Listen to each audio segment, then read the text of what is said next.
first, and I know you're thinking this, other people are thinking this, once you can diversify off Amazon, so if you're, say 50% of your e-com revenue is from Amazon and 50% is from your own .com, you're going to be much more valuable as a company. So, and I know that's the goal, right? You're buying a business, you're building it for 3 to 5 years, you're selling it for a higher multiple.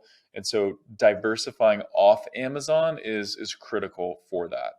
And but it can be tricky, right? So we've helped kind of both ways. We've helped brands who are not on Amazon get on Amazon, and then we've helped brands that are mostly an Amazon brand first.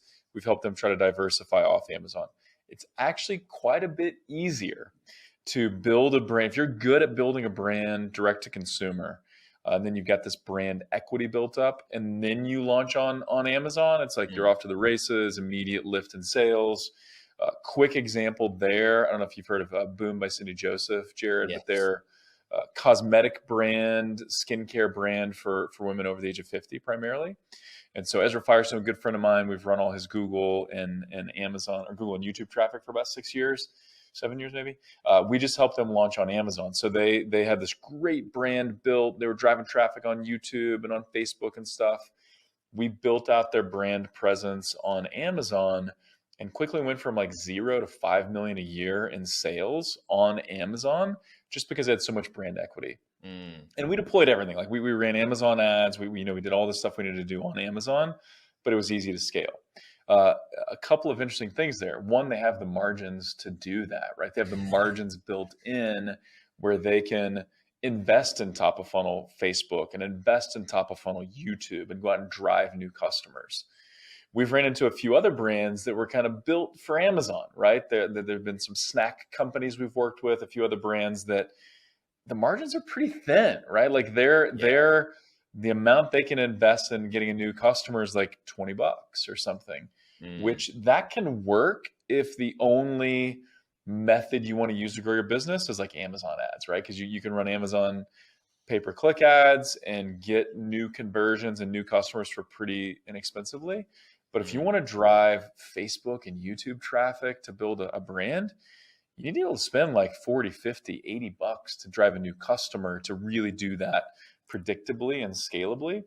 So so if you're looking to buy a business and it's primarily an Amazon business, I want to make sure, hey, do you have good margins there? And is it, if you don't make a ton on that first purchase, is there a good repeat purchase, sequence, that type of thing? And so for helping take someone off Amazon, really the math has to work first, but then we're looking at things like, hey, the same way people shop on Amazon is the way people shop on Google too, for the most part, right? Both of those are search driven, right? If you're buying on Amazon, finding a product you're searching, you're doing the same on Google. So we can often run Google search traffic, Google shopping ads, things like that. And probably so that's kind of the first place we start, but then also YouTube. But yeah, go ahead, Jared. And probably even more so just thinking about the intent. Like I'm very big on the intent of the search. Yes.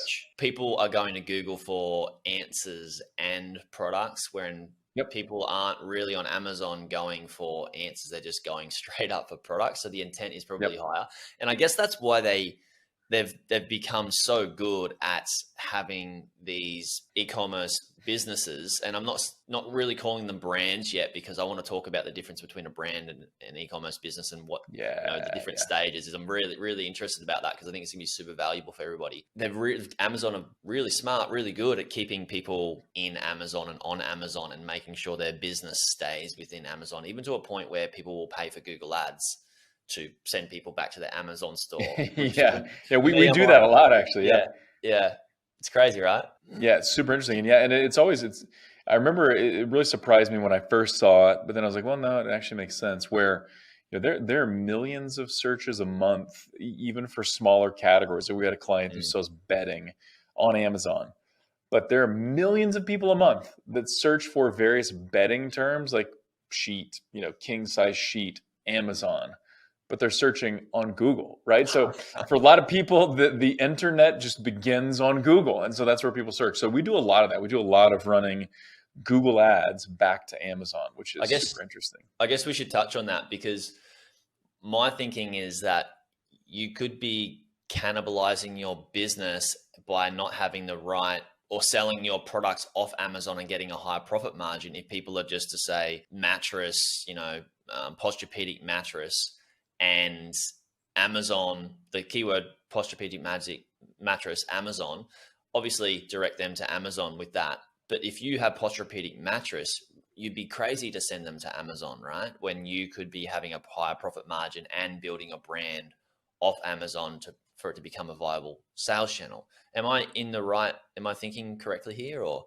For the most part, I would say yes, I totally agree with you. I would rather keep, if someone has clearly identified that they're an Amazon shopper, then go ahead and send them to Amazon, right? Because we know there's a lot of people out there, right? Like my in-laws, my dad, like they want to buy on Amazon because they got their account there, they got free shipping, they don't trust other websites or whatnot. Yeah. But there's a lot of other people, especially this really accelerated during the pandemic, where like, hey, we trust some other brands. We've purchased products from other brands that are not Amazon, and we had a good experience, and so we like it. So I do like that kind of initial bifurcation or separation where if someone identifies Amazon, they're searching for it in their query, yes, send them to Amazon. If it's more of a non-brand, category specific or product specific, so Posturepedic mattress, yeah, I want to send them to the .com. Now, what you could do, and we do have clients that do this as well. So inside Google Ads, you can, if you bid on a keyword like Posturepedic mattress as an example, your ad can only show up one time for that search to the same domain. But you could actually run an ad to Amazon and to your own .com for the same keyword. And so it might be worth testing, right? So maybe it makes sense that you're pushing most of your budget to your own .com for queries that don't include Amazon. Maybe you're testing Amazon a little bit too, because sometimes there are people that are like, oh yeah, I want to buy this on Amazon, but they didn't put Amazon in the query, and so it's not bad to do both, but for the most part, I do like that separation. Yeah, cool. You mentioned the math, right? The math has to work getting off Amazon, and that's definitely the tricky part when we have not the high, or our cost per acquisition is pretty good on Amazon, and then off Amazon, do we need to be spending more for testing at the start when we're trying to get off Amazon and just going for Google traffic? Yeah, I think that's a really good point. So, a lot of people complain about that. Man, I'm giving Amazon 15% as a commission, and I got FBA fees, and I got advertising fees and stuff. But you're going to have expenses when you drive a new customer off Amazon too, right? So you're saving that commission, but the reason Amazon charges that commission is because they got built-in traffic. So when you don't have built-in traffic, you're going to be paying that to Google or to Facebook or someone else for the most part. So there's a few things to consider there. I want to make sure that I've got good margins built in. And I'm sorry, Jared, I actually lost my train of thought. What was the specific question? It was mostly around like, do we need to consider having a higher cost per acquisition when we're going? And testing. Yes. So both in the early stages, we want to have a higher cost per acquisition. So maybe if you're really comfortable in that 20 to 30 range, be willing to experiment in the $40 to $50 range, right? Because a couple things are going to happen. Whether you're running Google search or YouTube or Facebook, you're going to see that conversion, that cost per conversion, or that CAC, that customer acquisition cost in platform. But that's not going to be the total picture, right? Those ads are also going to result in organic traffic and other things. We see this all the time, where somebody's investing in fact, I was talking to it was another mattress company. We do work with companies outside of the mattress industry, but they're actually a very small part of who we work with. But there's just another mattress example where this guy was telling me, he's like, hey, we're running Facebook, it's working good, but sometimes we're like, man, it's so expensive. Let's just shut it off for a while. Or let's cut it in 50% of our spend down or whatever. Or he said one time we had a mistake and Facebook was shut down. And he's like, whoa, nobody's buying. Right? Nobody's buying from organic, nobody's buying direct, right? So just shut the whole thing down. So there are metrics you see in platform of CPA and CAC, but it's not the whole story, right? It's driving business. There's a halo effect. It's driving business elsewhere. So be willing to spend more than what you think you're comfortable with, because there will be a halo effect. There'll be more sales generated than what you can see. But then, you're going to have to test and experiment, because the thing that an Amazon business becomes kind of addicted to or used to is ultra high conversion rates, right? So Yeah. what happens on Amazon? I've got full trust in Amazon. Right? I've got full trust that if I buy this product and I hate it, I can return it no problem. I'm going to get it really fast. Like, there's just full trust, right? So sometimes the conversion rate on a product detail page on Amazon is like 10%. We have some clients where it's like 20 or 25%. That's Mm. mind-bogglingly Isn't it? huge, right? For Because e-commerce, the it's crazy. average, Yeah. yeah, because the average for e-com is like 1 to 3%. Yeah. So, if you're going like you're used to 10% conversion rate on Amazon, now you're building a Shopify store and trying to get traffic. Even if you're really good, it's probably gonna be like 3% to begin with. So Mm. you got to get used to those things too. You can build a massive brand, really successful business off Amazon, and I think you should, but the math is different. Yeah, I think people need to, like what we were saying before, is like the intent of the traffic so high. Anytime you're going to Amazon, you're looking for something to buy. Like you have Totally. you're ready to spend money.